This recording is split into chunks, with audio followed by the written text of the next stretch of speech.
In summer of 2026, we are expected to get a brand new land bounty set. So, in preparation for that, so I can do a full comparison, I will be reviewing set 70677 Land Bounty from summer 2019. Had 1,178 pieces, retail for $130. Had 9 minifigs, 4 of which are exclusive. We'll talk about those later on. And a very beautiful land bounty ship, vehicle, hybrid thing, whatever you want to call it. When this set was first revealed, I was really low on it. I was not a huge fan of the concept of this. The Destiny's Bounty on wheels just didn't seem like something that needed to be made. But after having this in hand for a while and realizing it's actually a pretty good set, I'm going to review it with open mind and we'll see if I still truly really like this set. You guys should know the drill by now. We're going to take a look at the build first, then we'll take a look at the figures later on, and then we'll bring everything back together for a final thought section. Starting off looking at the land bounty itself, this thing is unlike anything we've ever seen in Ninjago before. It is a very unique concept, something that we've never had before or after until summer 2026. It is one of the most unique vehicles I've ever seen from LEGO and just Ninjago specifically in general. But it has this unique shape to it where it starts at the front. It has a separate built-in flyer, which we'll get to later on. It has 6 wheels and these large shuriken things on the bottom, which we will get to. It has these very nice sails, which are made of paper, not cloth. They look fine. Mine is a little bit bent because of the way I have it displayed. The one at the back is a little bit bent, but it's nothing an iron couldn't like flatten out or something like that. This thing, just from all sides, looks absolutely incredible. There is no really wrong, well, I guess there is a wrong way to display it. If you look at it from this side, there's no sails on this side. That is something I would like to see LEGO try to improve on in the future, is have the sails on both sides so you are able to see the decoration on both sides. I just think that's something that would look a little bit nicer in my opinion. But it has these curves that go all around the side of the vehicle. This black shaping here, this window bar-esque thing that just sits in there. It looks really nice from most angles, except for really the back, but you don't really look at this from the back unless you're playing with it. But when it's just sitting on a shelf, it looks pretty good from most angles. Starting at the front, we have this like nice bumper. You could use it to like ram something. I don't think the Ninja did that in the show to my knowledge, but I could be very wrong about that. If I am, let me know in the comment section down below. And you can see it has this windshield, which inside there are 2 seats up front, and then there's 2 more in the back. So you can fit all your figures on the set, and you can fit a couple more in there as well. You can fit the whole Ninja crew in here if you really wanted to. There's a steering wheel in there for Neo or Jay or Kai, whoever you want to drive this set. And it looks really good. We'll get to the interior in a little bit. We're going to just take a look at the exterior. The curved detailing around this is really nice. It has a 2508 detail, which doesn't relate to anything in the set. It's just there. Has a land bounty plaque labeled there on the side. Has some lanterns hanging with these tassel pieces all around, which I think look absolutely incredible. There's a gear down here on the side. We'll get to what that does in a little bit. You do see a little bit of awkward colors when it comes back here. Like you can see the blue there. That's just part of the mechanism thing that releases the flyer. It doesn't really release it. It's its own separate thing that just sits on top. But we'll get to that again in a little bit. These shuriken things on the bottom look very nice. These wheel caps that they introduced for this season are also very cool. They just sit on top of the tires, so there's no actual wheel inside these. There's just the tire and the wheel caps. Which again, it's a unique concept. Something that was only ever done in the Katana 4x4 besides this set for Ninjago as far as I can remember. Has a staircase going down to where you would enter the ship to get up to the front, or I guess hypothetically up to the back, because there is no entry point aside from the top, but again, we'll get to that. Turning it around to the back, there is this little hangar bay. There's just a little car, a little quad car in here. It's nothing special. It was never in the show, but it's just in here. I think it looks fine. Doesn't do anything special.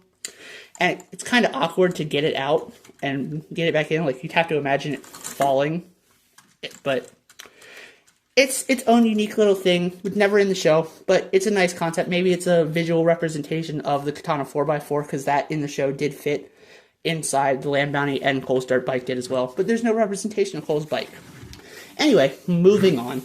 Flipping it around to the other side, it's pretty much the same on both sides. You have that 2508 sticker and the Land Bounty emblem plaque. The entry hole on this side as well. You have some ladders to get from the ground up, but you really wouldn't want to step on these shuriken things. And we'll start with the play features down here before we move up top. This gear at the back has working turning mechanism, which is really nice. You turn it all the way to the right to turn right, turn it all the way to the left to turn left. It's really nice. You can just drag it along and play as you would. And as you spin it, these wheels on the bottom here are spinning these shurikens, which I think is really, really cool. This was also a new piece introduced for the Secrets of Forbidden Spinjitzu Wave.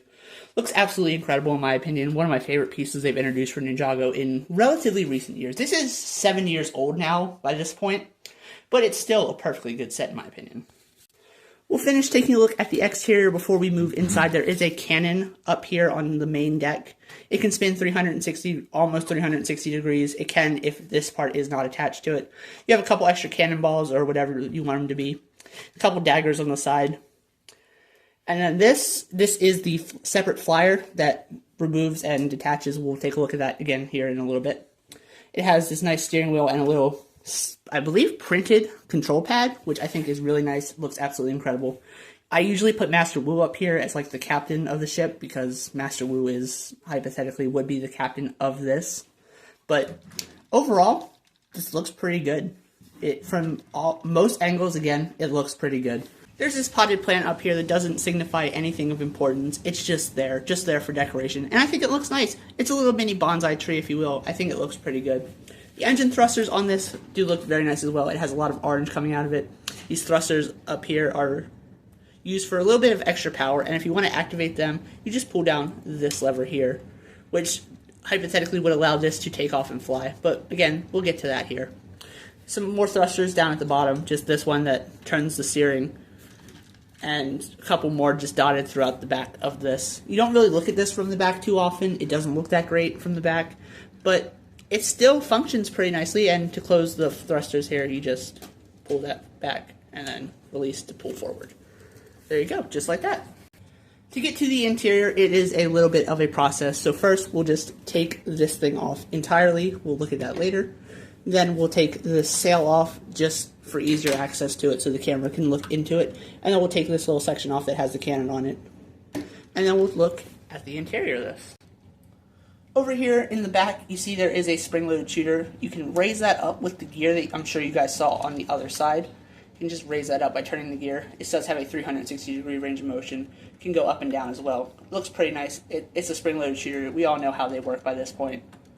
And we just lower that back in there. There are also a couple weapons dotted throughout, just extra weapon power for the ninja, I guess. Nothing too crazy. Then inside, we have a little T-mat for Sensei Wu, a couple seats, a little control panel, another little weapon rack, and there's also this arcade cabinet, which is very nice. If I can get this out of here. Just a little small detailed build, which is pretty nice. It has like a lock piece to represent the control pad, and a red button, and it just has a video game thing on it, some kung fu thing. It's a nice little inclusion. It was in the show, so it's nice to be in here. As for other stuff in there, there's not really too much else in there. Just, again, the seats and steering wheel that allow you to see out the front. The way that's built is really nice. It's built upside down. It also uses some of these large boat hull pieces that you would find on a regular Destiny's Bounty or a regular pirate ship for that matter. Just uses that just to good effect here, I think. As for the other little flyer, we're going to open these up. You can see there's also a couple seats inside there. To get access to those, you flip these three like feather pieces or helicopter propellers up just to get access to those two seats. There's nothing really much in there, just a control panel, and it allows you to see out the front, which I think is pretty nice. There's not really a whole lot going on with this part of the build. It's just a separate detachable flyer, so you could have two people playing with this at once. A couple stud shooters on top, a couple imaginary cannons down below. Nothing too crazy here, but I still think it looks pretty nice. Starting off with the first three figures, we have Kai, Jay, and Nia all in their armor robes or their Season 11 suits. They look pretty good. Jay, I don't know why he uses dark blue pants. As far as I remember, they were light blue in the show, or at least half light blue, half dark blue. I think these suits look fine. They're not the best suits a ninja have ever had, but they're definitely not the worst either. They have their printed symbol on their hood piece, which I think is very nice. That is dual molded. Nia is rocking gunmetal gray here. She had not quite fully made the switch to the medium azure color as of yet, but I still think the gunmetal gray works really well for her, and they all are equipped with their new, for the time, shoulder piece, shoulder pad, and a katana on their back. With their hoods off, you can see they're the same basic face prints that we've had for many years now. Same ones, just in general, that they use. And we'll look around at the back of their torsos. Nothing too crazy, same alternate face print that we've seen many times. Pretty good figures, but not the greatest. Jay and Nia are also exclusive to this set, if you're not counting those little magazine gifts that come out, I believe in the UK or overseas somewhere. The next two figures we're going to take a look at are Cole FS and Master Wu, also in their armor suits. Cole just has a different hood piece, which makes him exclusive to this set.